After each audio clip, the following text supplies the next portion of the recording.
ఇక్కడున్న తండ్రులకు అందరికీ ఒక మాట చెప్తున్నాను, గుర్తుంచుకోండి ఈ విషయం. You will not regret. మీరు తీసుకుంటే మీ మనసులోకి మీరు ఎప్పుడు ఎందుకు విన్నానరా వారి మాట అని మీరు అనుకోరు, మీరు సంతోషపడతారు. ఏంటంటే మీ ఆడపిల్లల్ని, ముఖ్యంగా మీ కూతుళ్ళని పొగడండి.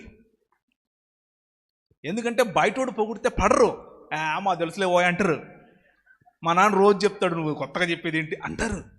నిజంగా మీరు దూరం ఉంచినంత వరకు బయటోడికి దగ్గర అవుతారు. పొగిడేస్తాడు గులాబీ పట్టుకోవచ్చు. నిజం చెప్తున్నాను.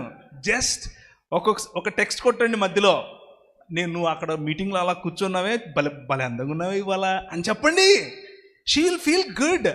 ఆ అమ్మాయి అలంకరణ ఎంత పోతుంది, అంత మొత్తం దుప్పటి కప్పుకొని వస్తుంది రేపటి నుంచి. ఇంకో చిన్న పాయింట్ అన్న, కేవలం అమ్మాయిలనే కాదు వాళ్ళ భార్యలను కూడా ఇలాగే పొగిడితే బెటర్. అవును కదా, కొంతమంది భార్యల్ని భర్తలు అసలు పొగడరు. బాగున్నావు, ఈరోజు వంట బాగుంది, అందంగా ఉన్నావని కూడా అనరు. మ్యారేజ్ అయిన కొత్తలో అంటారేమో. ఏంటమ్మా మనసులో మాట చెప్తున్నావు?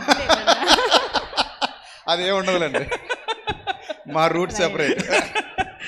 నేను మొన్నే నా భార్యను కూర్చోపెట్టి ఒక మంచి పాట పాడాను, ఆమెను పొగుడుతూ. చేయాలి, తప్పలేదు. నా కోసం పాట కూడా రాశారన్న ఆయన. అవునా? రిలీజ్ చేయలేదండి.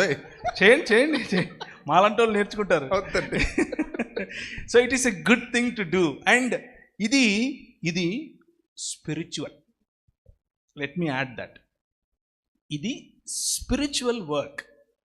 బిల్డింగ్ సంబడి, నీ సొంత కుటుంబం, నీ పిల్లలు, నీ భార్య, వాళ్ళను కట్టడం, వాళ్ళ మొరాల్ బూస్ట్ చేయటం, ఇది స్పిరిచువల్ యాక్ట్ ఆఫ్ వర్షిప్. ఇది ఆధ్యాత్మికమైన ఆరాధన. మీ భార్యను పొగిడేసేసినంత మాత్రం నువ్వేదో తప్పు చేసేస్తున్నావు, లేకపోతే విగ్రహారాధన కొంతమంది పద్దానికి తీసుకొస్తారు, విగ్రహారాధన చేసే కాదు, అది కాదు. నీ భార్యను పొగుడుతున్నావు అంటే నీ భార్యనే పొగుడుతున్నావు. పక్కింటి ఆమెను పొగిడితే ప్రాబ్లం, నీ భార్యను పొగిడితే ప్రాబ్లం కాదు. గుర్తుంచుకోండి ఈ విషయం. మీ సొంత పాపను పొగడండి. Appreciate their beauty, look in to them. వాళ్ళలో ఉన్న టాలెంట్స్ గుర్తించండి. మన పిల్లల టాలెంట్స్ మనం గుర్తించకపోతే ఎవడో చెందుకు గుర్తిస్తాడండి, మనమే చేయాలి. సో డ్రెస్సుకు ఆధ్యాత్మికతకు సంబంధం లేదు.